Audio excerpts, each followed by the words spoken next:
नमस्ते, स्वागत है आप सभी का डी के कैरियर क्लासेस के यूट्यूब चैनल पर। हमें ऋषिपाल शर्मा, आप पढ़ रहे हैं भारतीय संविधान एवं राज्य व्यवस्था। एम लक्ष्मीकांत की ये बुक को हम कंप्लीट कराएंगे। इसी श्रृंखला में आज जो हम पढ़ने जा रहे हैं वो हमारा है भाग 3। भाग 3 जो है वो केंद्र सरकार के अंतर्गत आती है। तो इसमें जो है सेंटर की कितनी कौन कौन सी जो है पावर्स होती हैं, इसके अंतर्गत कौन कौन सी एजेंसी आती हैं, कौन कौन सी समितियां आती हैं, वो सारी चीज़, यानी कि पूरी जो संसद है, यानी कि जो सेंट्रल सरकार है, उसको ध्यान में रखते हुए ये भाग 3 है। तो इसके अंतर्गत क्या क्या चीज़ है? इसके अंतर्गत आपके राष्ट्रपति हैं, उपराष्ट्रपति हैं, प्रधानमंत्री, केंद्रीय मंत्रिपरिषद है, मंत्रिमंडल की समितियां हैं, और साथ ही इसमें संसद है, संसदीय समितियां, संसदीय मंच है, संसदीय समूह है, उच्चतम न्यायालय है, न्यायिक समीक्षा है, न्यायिक सक्रियता है, जनहित याचिका है। ये सभी इसके अंतर्गत आएंगे। इससे पहले कि हम जो लास्ट लेक्चर में जो हमने पढ़ा था उसमें क्या क्या हमने अनुच्छेद पढ़े थे, उनको एक नज़र में देखते हैं।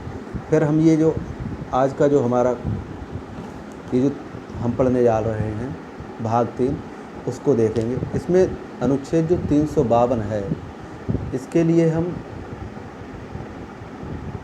आपातकाल की घोषणा जो है वो करते हैं। तो आपातकाल की जो घोषणा से संबंधित अनुच्छेद है वो हो जाएगा आपका 352।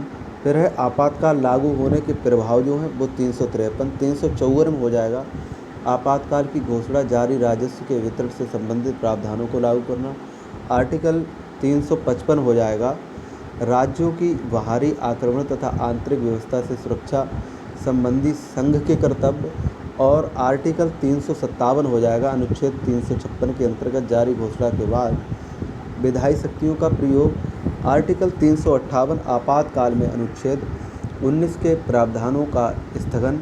आर्टिकल 359 हो जाएगा आपातकाल में भाग 3 में प्रदत्त अधिकारों को लागू करना, स्थगित करना।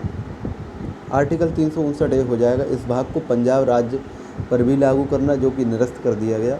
आर्टिकल 360 है वित्तीय आपातकाल से संबंधी प्रावधान। तो ये जो हमारे लास्ट लेक्चर में हमने यहाँ तक पढ़ा था। अब जो हम पढ़ने जा रहे हैं वो हमारा होगा सबसे पहला इसमें भाग 3 में वो होगा राष्ट्रपति। तो राष्ट्रपति क्या होता है, उसके क्या क्या काम होते हैं, इस चीज़ को हम जानेंगे। तो जो प्रेसिडेंट महोदय हैं वो समझते हैं आज। तो इसमें जो है कह रहे हैं संविधान के भाग 5 के अनुच्छेद 52 से 78 तक संघ की कार्यपालिका का वर्णन है। बहुत अच्छी चीज़ है ये। संविधान के भाग 5 में अनुच्छेद जो है 52 से 78 तक चलेगा, वो चलेगा संघ की कार्यपालिका का वर्णन। इसमें क्या होगा, संघ की कार्यपालिका में राष्ट्रपति, उपराष्ट्रपति, प्रधानमंत्री, मंत्रिमंडल और महान्यायवादी शामिल होंगे। राष्ट्रपति भारत का प्रमुख होता है, वह भारत का प्रथम नागरिक है। राष्ट्र की एकता, अखंडता और उसमें सुदृढ़ता का प्रतीक है। इतनी शक्तियाँ जो हैं, इतने प्रतीकों से राष्ट्रपति महोदय जाने जाते हैं। अब राष्ट्रपति का निर्वाचन कैसे होता है, चुनाव कैसे होता है, ये चीज़ हम देखेंगे, जो कि अभी होने वाला है। तो राष्ट्रपति का जो चुनाव होता है, राष्ट्रपति का चुनाव निर्वाचन जनता के प्रत्यक्ष रूप से नहीं, बल्कि एक निर्वाचन मंडल के सदस्यों द्वारा उनका निर्वाचन किया जाता है। जिसमें कितने लोग शामिल होते हैं, तो निम्न लोग इसमें शामिल होते हैं।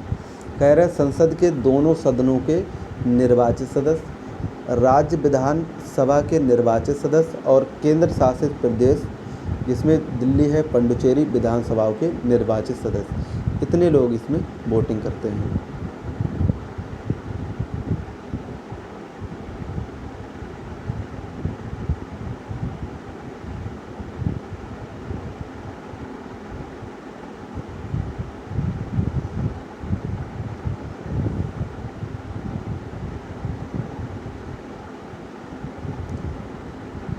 साथ ही इस प्रकार संसद के दोनों सदनों के मनोनीत सदस्य, राज्य विधानसभाओं के मनोनीत सदस्य, राज्य विधान परिषद जो द्विसदनीय विधायिकाओं के मामले में है उसके सदस्य निर्वाचित और मनोनीत, और दिल्ली पुडुचेरी विधानसभा के मनोनीत सदस्य राष्ट्रपति के निर्वाचन में भाग नहीं लेते।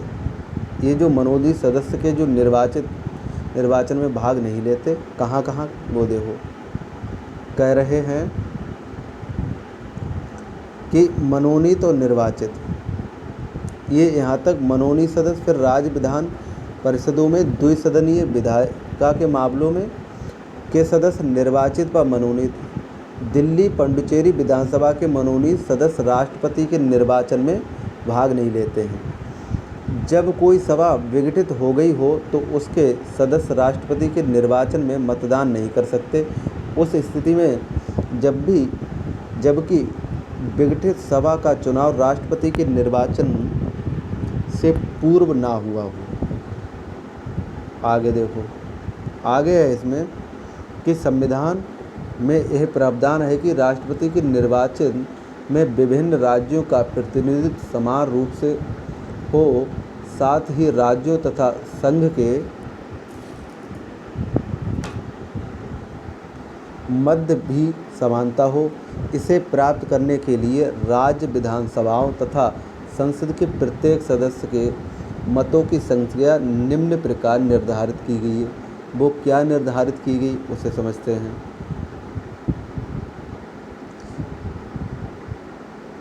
इसमें है प्रत्येक विधानसभा के निर्वाचित सदस्य के मतों की संख्या उस राज्य की जनसंख्या को उस राज्य की विधानसभा के निर्वाचित सदस्यों तथा 1000 के गुणनफल से प्राप्त संख्या द्वारा भाग देने से प्राप्त होता है। इसमें देखो, एक विधायक के मत का मूल बराबर राज्य की कुल जनसंख्या बटे राज्य विधानसभा के निर्वाचित कुल सदस्य इंटू 1/1000। ये इसका फार्मूला जो कि कभी नहीं पूछा जाता। पूछा क्या जाता? पूछी जाने वाली इसमें जो चीज़ें हैं वो ये चीज़ है कि राष्ट्रपति भारत के राज्य का प्रमुख होता है। वह भारत का कैसा होता है? प्रथम नागरिक, राष्ट्र की एकता, अखंडता और सुदृढ़ता का प्रतीक होता है। और ये चीज़ पूछेगा यहाँ से, संसद के दोनों सदनों के निर्वाचित सदस्य, राज्य विधान सभा के निर्वाचित सदस्य और केंद्र शासित प्रदेश दिल्ली पुडुचेरी विधानसभा के निर्वाचित सदस्य। बस इतनी चीज़ पूछेगा कि ये भाग लेते हैं या नहीं लेते। आगे देखते हैं। आगे है राष्ट्रपति का चुनाव आनुपातिक प्रतिनिधित्व के अनुसार एकल संक्रमणीय मत और गुप्त मतदान द्वारा होता है। किसी उम्मीदवार को राष्ट्रपति के चुनाव में निर्वाचित होने के लिए मतों का एक निश्चित भाग प्राप्त होना आवश्यक है। मतों का यह निश्चित भाग कुल वैध मतों की निर्वाचित होने वाले कुल उम्मीदवारों, यहाँ केवल एक ही उम्मीदवार राष्ट्रपति के रूप में निर्वाचित होता है कि उम्मीदवारों की संख्या में एक जोड़कर प्राप्त संख्या द्वारा भाग देने पर भागफल में एक जोड़कर प्राप्त होता है, जो ऊपर अभी अपने लोगों ने पढ़ा है।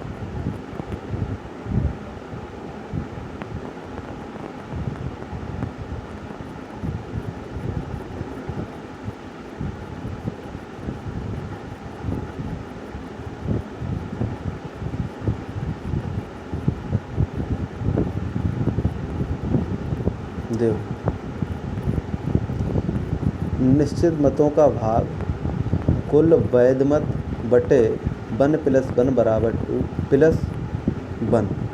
इस तरीक़ा से ये फार्मूला बनता है। निर्वाचक मंडल के प्रत्येक सदस्य को केवल एक मतपत्र दिया जाता है। मतदाता को मतदान करते समय उम्मीदवार के नाम के आगे अपनी वरीयता 1, 2, 3, 4 आदि अंकित करनी होती है। इस प्रकार मतदाता उम्मीदवारों की उतनी वरीयता आदि दे सकता है जितने उम्मीदवार होते हैं। आगे है प्रथम चरण। प्रथम चरण में प्रथम वरीयता के मतों की गणना होती है। यदि उम्मीदवार निर्धारित मत प्राप्त कर लेता है तो वह निर्वाचित घोषित हो जाता है, अन्यथा मतों के स्थानांतरण की प्रक्रिया अपनाई जाती है। प्रथम वरीयता के न्यूनतम मत प्राप्त करने वाले उम्मीदवार के मतों को रद्द कर दिया जाता है तथा इसके द्वितीय वरीयता के मत अन्य उम्मीदवारों के प्रथम वरीयता के मतों में स्थानांतरित कर दिए जाते हैं। यह प्रक्रिया तब तक चलती है जब तक कोई उम्मीदवार निर्धारित मत प्राप्त नहीं कर लेता। राष्ट्रपति चुनाव से संबंधित सभी विवादों की जांच और फैसले उच्चतम न्यायालय में होते हैं। उसका फैसला अंतिम होता है। राष्ट्रपति के चुनाव को इस आधार पर चुनौती नहीं दी जा सकती कि निर्वाचक मंडल अपूर्ण है। निर्वाचक मंडल के किसी सदस्य का पद रिक्त होने पर यदि उच्चतम न्यायालय द्वारा किसी व्यक्ति की राष्ट्रपति के रूप में नियुक्ति को अवैध घोषित किया जाता है तो उच्चतम न्यायालय की घोषणा से पूर्व उसके द्वारा किए गए कार्य अवैध नहीं माने जाएंगे तथा प्रभावी बने रहेंगे। फिर है संविधान सभा के कुछ सदस्यों ने अप्रत्यक्ष चुनाव की व्यवस्था आलोचना की थी तथा राष्ट्रपति के चुनाव को लोकतांत्रिक बताया तथा प्रत्यक्ष चुनाव का प्रस्ताव किया था। हालांकि संविधान निर्माताओं ने अप्रत्यक्ष चुनाव को निम्न कारणों से चुना। क्या कारण है? पहला है राष्ट्रपति का अप्रत्यक्ष चुनाव संविधान में परिकल्पित सरकार की संसदीय व्यवस्था के साथ सद्भाव रखता है। इस व्यवस्था में राष्ट्रपति केवल नाम मात्र का कार्यकारी होता है तथा मुख्य शक्तियां प्रधानमंत्री के नेतृत्व वाले मंत्रिमंडल में निहित होती हैं। यह एक अव्यवस्था होती है। यदि राष्ट्रपति का प्रत्यक्ष चुनाव होता तो उसे वास्तविक शक्तियां न दी जाती।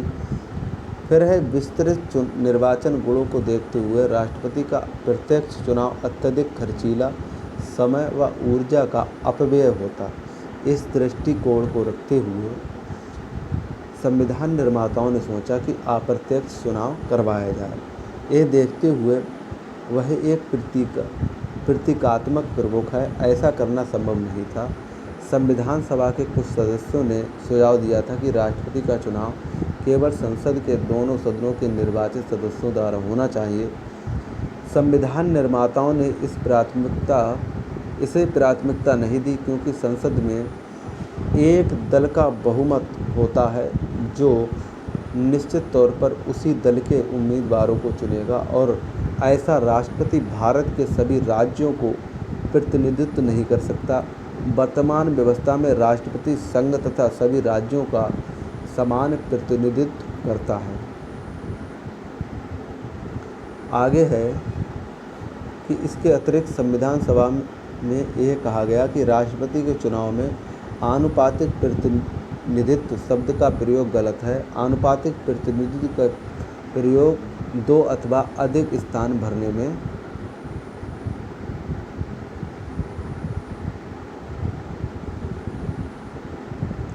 होता है। राष्ट्रपति के मामले में पद केवल एक ही है। बेहतर होता कि प्राथमिक अथवा वैकल्पिक व्यवस्था कहा जाता। इसी प्रकार एकल संक्रमणीय मत के अर्थ की इस आधार पर आलोचना की गई कि किसी भी मतदाता का मत एकल ना होकर बहुसंख्यक होता है।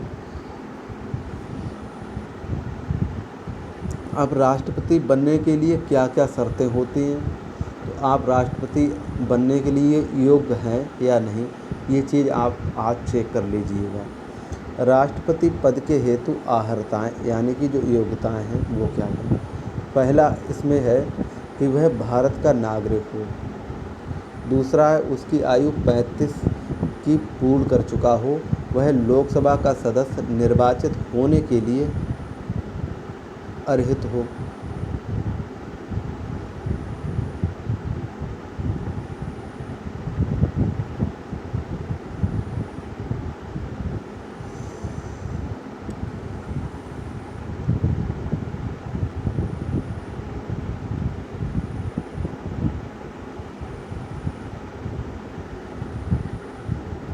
नेक्स्ट है वह संघ सरकार में अथवा किसी राज्य सरकार में अथवा किसी स्थानीय प्राधिकरण में अथवा किसी सार्वजनिक प्राधिकरण में लाभ के पद पर ना हो। एक वर्तमान राष्ट्रपति अथवा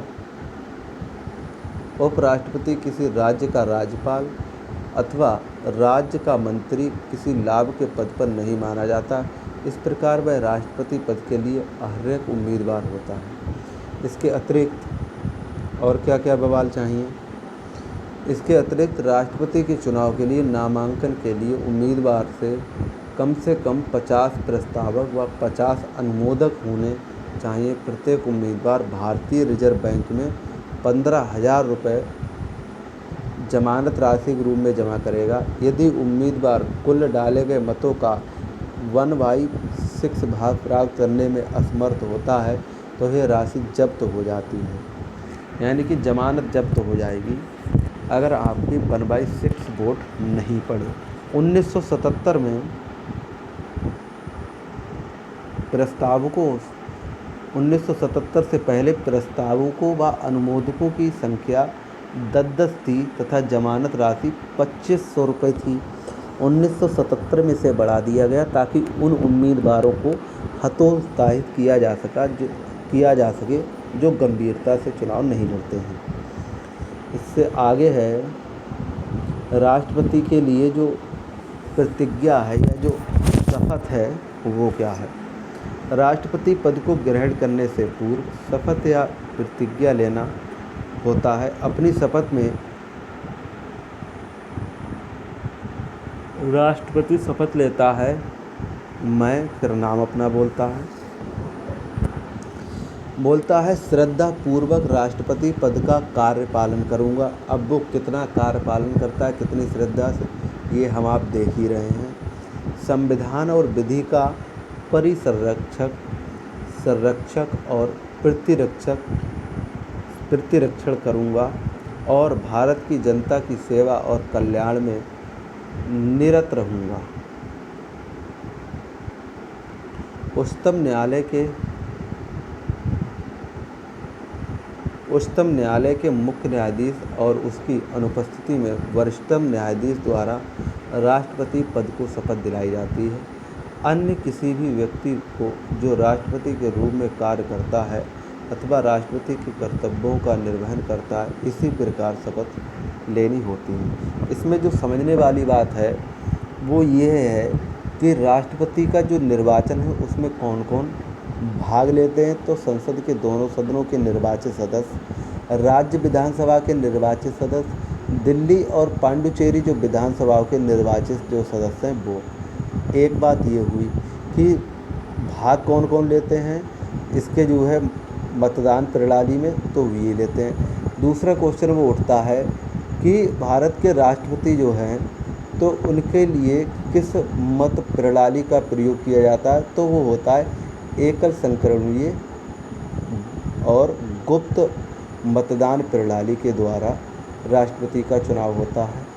दूसरी बात ही राष्ट्रपति को शपथ कौन दिलाता है, तो वो उच्चतम न्यायालय के मुख्य न्यायाधीश और उनकी अनुपस्थिति में वरिष्ठतम जो न्यायाधीश होता है वो राष्ट्रपति को शपथ दिलाता है। यही चीज़ें इसमें पूछी जाती हैं, बस और कुछ नहीं इसमें पूछा जाता है।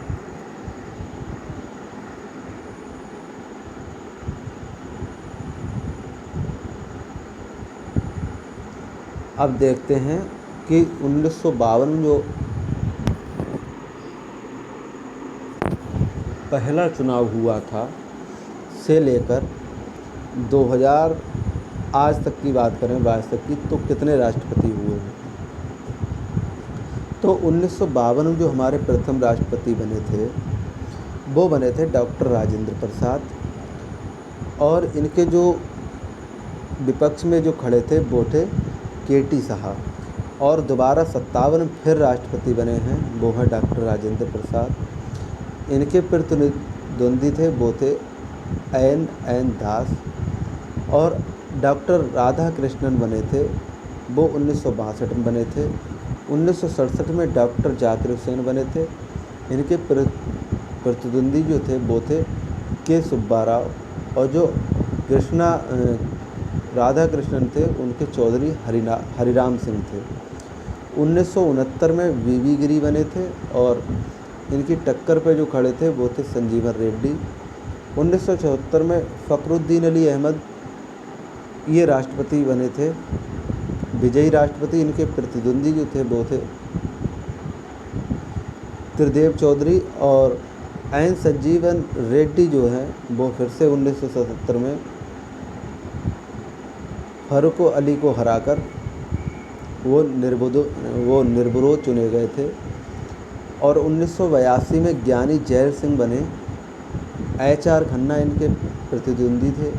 और 1987 में R वेंकटरमन बने थे, V कृष्णार्यर इनके जो प्रतिद्वंदी थे। 1992 में डॉक्टर शंकर दयाल शर्मा बने थे और इनके जो प्रतिद्वंदी थे जॉर्ज सोएल थे। 1997 में KR नारायणन बने थे, TN सेशन इनके जो है प्रतिद्वंदी थे। 2002 में डॉक्टर APJ अब्दुल कलाम साहब बने थे, लक्ष्मी सहगल इनके प्रतिद्वंदी थे।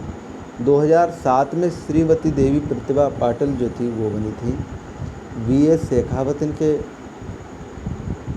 प्रतिद्वंदी थे। 2012 में प्रणब मुखर्जी बने थे और इनके प्रतिद्वंदी जो थे वो थे PA संगमा। और 2017 में जो बने हैं वो बने हैं आपके रामनाथ कोविंद, और इनके जो प्रतिद्वंदी थे वो मीरा कुमार थी। और वर्तमान में जो अब चुनाव जो हो रहा है उसमें जो है एक मुर्मू हैं, वो लेडीज़ में वो उनका चेहरा सामने आ रहा है। तो ये हमारे अब तक के रहे। अब राष्ट्रपति के पद के लिए शर्तें क्या क्या हो सकती हैं वो समझते हैं।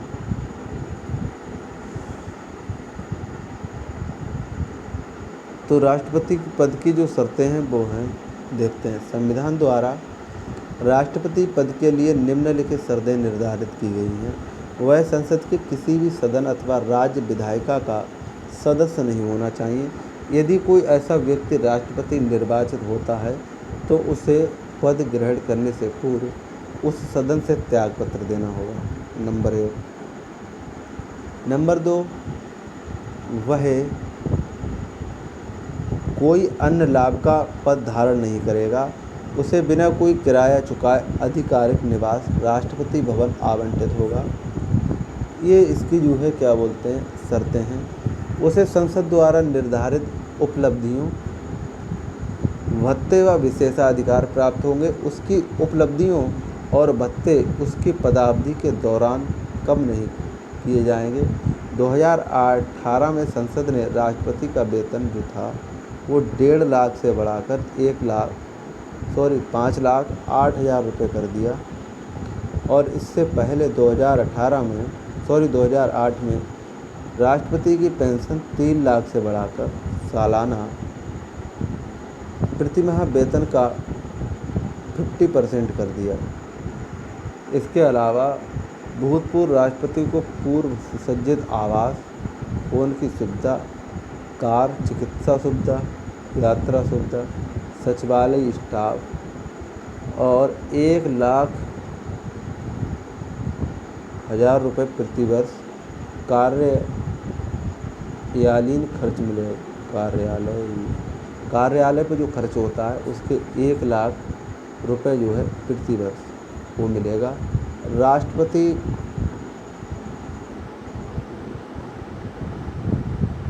निधन के बाद उसकी पत्नी या पति को परिवार पेंशन मिलती है, जो कि राष्ट्रपति को मिलने वाली पेंशन से आधी होती है।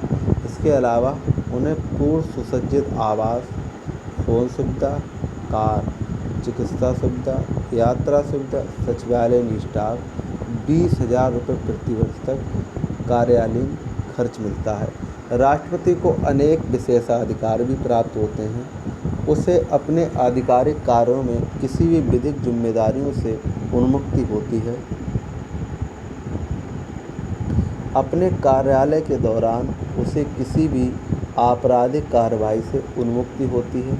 यहाँ तक कि व्यक्तिगत कृत्य से भी वह गिरफ्तार नहीं किया जा सकता, ना ही जेल भेजा जा सकता। हालांकि 2 महीने के नोटिस देने के बाद उसके कार्यालय में उस पर उसके निजी कृत्यों के लिए अभियोग चलाया जा सकता है।